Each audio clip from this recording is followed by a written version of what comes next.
Direct speech को indirect speech में change कर सकते हैं।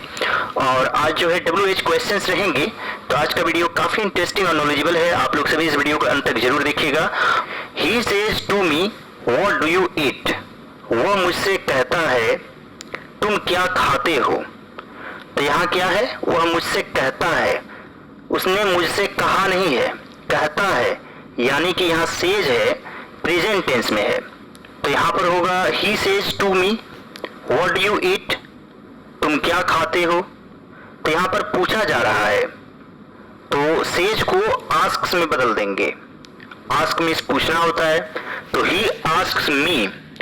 अब यहाँ पर देखेंगे कि व्हाट डू यू ईट, तो जितने भी अभी सेंटेंसेस है सभी WH से शुरू होने वाले क्वेश्चन वर्ड्स जैसे व्हाट, व्हेन, व्हाई, इन सभी से शुरू हुआ है। और यदि यहाँ पर WH वाले क्वेश्चन वर्ड रहेंगे तो आपको दैट यूज नहीं करना है। Is that clear students? आपको दैट यूज नहीं करना है।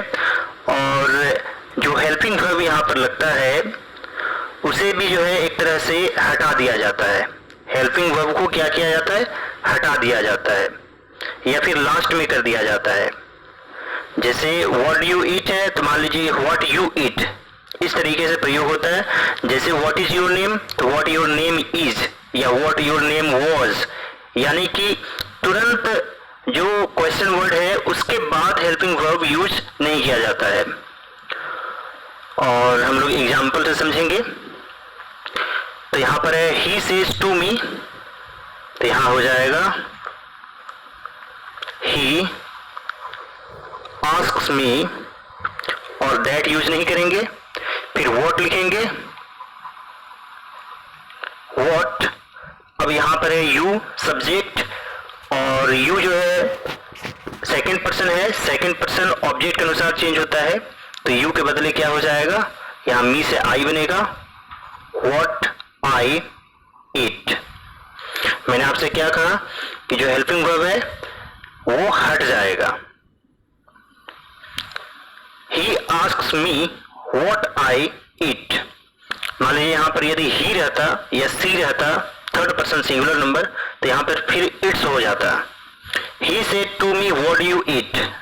अब वही सेंटेंस है लेकिन यहाँ पास्ट में है, सेड है, यहाँ पर सेज था। तो अब चेंज ऑफ टेंस भी होगा और सब्जेक्ट वगैरह तो बदलेगा ही, लेकिन यहाँ पर टेंस भी बदलेगा। दो चीज में बदलाव होंगे। तो ही सेड टू मी यहाँ पर हो जाएगा ही आस्क्ड मी। व्हाट, यहाँ पर यू है सेकंड पर्सन, सेकंड पर्सन किसके अनुसार बदलता है, तो आप ये रूल याद रखेंगे SON और 1 2 3। और यहाँ पर ये सेकंड पर्सन ऑब्जेक्ट के अनुसार। तो ऑब्जेक्ट यहाँ पर मी है, तो मी से क्या बन जाएगा, आई। He asked me what I ate। यहाँ पर eat, यहाँ पर ate क्यों होगा, क्योंकि यह सिंपल प्रेजेंट टेंस में है और simple present tense simple past में बदल जाता है।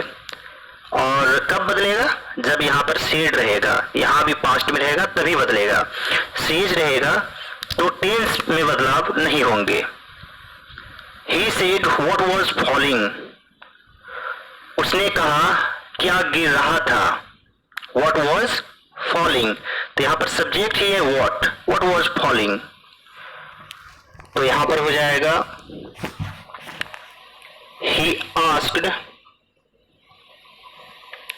what, और was को किस में बदलेंगे, was और had been में बदल जाता है।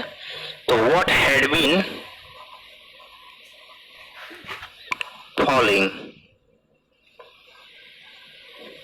Mohan said to the beggar, Mohan ने भिखारी से कहा वाई आर यू सैड, तुम क्यों उदास हो। तो यहाँ पर सेड है, तो यहाँ पर लिखेंगे Mohan asked the beggar why. अब यहाँ पर यू है सब्जेक्ट और ये सेकंड पर्सन है, सेकंड पर्सन ऑब्जेक्ट के अनुसार, द बेगर के अनुसार। तो द बेगर के बदले ही यूज करेंगे, वाई ही, और यह जो है प्रेजेंट टेंस में है, आर यूज हुआ है, तो इसे वॉज में बदल देंगे ही के अनुसार, वाई ही वॉज सैड। और याद रखेंगे आज के लिए इतना ही। कि यहाँ पर जो है